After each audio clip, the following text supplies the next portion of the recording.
लो जी खाने का हो गया एंड अस्सलाम वालेकुम सज्जनों बेली तला साहब व्लॉग ताड़ी खिदमत हाजरा जी अल्लाह पाक दे करो फजल अज का व्लॉग कर दें शुरू व्लॉग बहुत अच्छा बनने वाला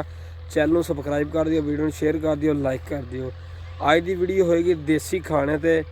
कि पहले अज तो 20-30 साल पहले लोग किद्दां दा खाना खांदे सी देसी खाना ते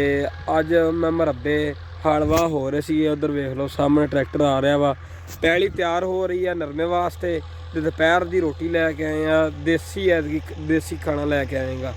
मैं कहा दोस्तों को दिखाइए कि देसी खाने की याद ताज़ा कराइए ठीक है। तो वीडियो बहुत अच्छी बनने वाली है शेयर कर दियो लाइक कर दियो। तो बस आखिरी खाना की सी तो मुड़ के चलते हैं जी तो देसी खाना खाने तुहानू भी दिखावांगे तो यादां ताज़ा करांगे चलते हैं जी फिर उधर खाने तो चल के मिलते हैं तुहानू। आ हाल बन गया जी रूटावेटर सुहागे तो बैठा रहा धूड़ होया। अज पता की लै गया रोटी च मैं अज लैके आया देसी खाना जिहड़ा तू कदी खादा भी नहीं होना। अज पता लग जूगा कि अज तो पहला अज तो 20-30 साल पहले रोटियां किद्दां देसी खाने मरब्बे जांदे सी की आउंदा सी अज मैं वो लैके आया वां। अज बड़ा VIP माहौल बनने वाला वा हाँ जी। तो चल आ जा फिर खाइए अंकल भी आ लैन फिर वो ट्रैक्टर खड़ा कर रहे ते आउंदे आ चलते हैं आपां भी आ गए हैं सारे वेख लो जिमीदार जिद्दी हुंदा वा देखो बैठे हैं जी टमाटर हरी मिर्च आलू आंडे खीरे प्याज सबूता घे शक्कर सब नो अचार दही ते लस्सी उधर कूलर च पई आ ते लगे आ खान ठीक आ। ते आ जाओ फिर जिन्हें खाना वा वीडियो बनाने ते खाने भी जिन्हें जेकर तुहाडे कोल वीडियो पहुँचनी है असी तो खा लेना वा देसी खाना इंजॉय करन लगे हैं असी।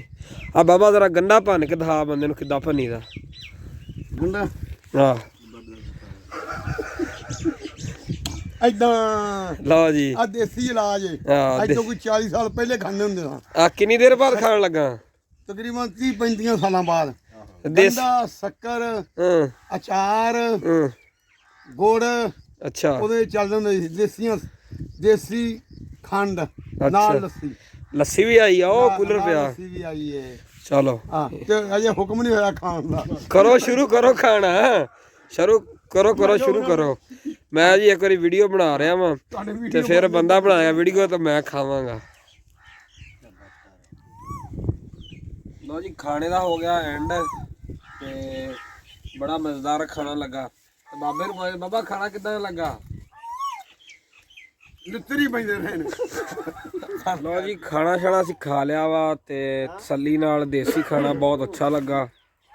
ते उम्मीद करदा वां कि दोस्तां नूं भी बहुत अच्छा लगी होएगी वीडियो एडी लम्मी तो नहीं बनी क्योंकि खाना भी खा रहे सीगे ते वीडियो भी बनानी थोड़ी मुश्किल हो जाती है। ते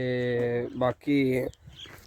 रज के खादा ते काफ़ी देर बाद खादा देसी खाना सारे ने वलैती खाने आप केड़ा देसी खाने आ घे शक्कर इदां दा समान कदों खादा आपां इत्थे मरब्बे नाले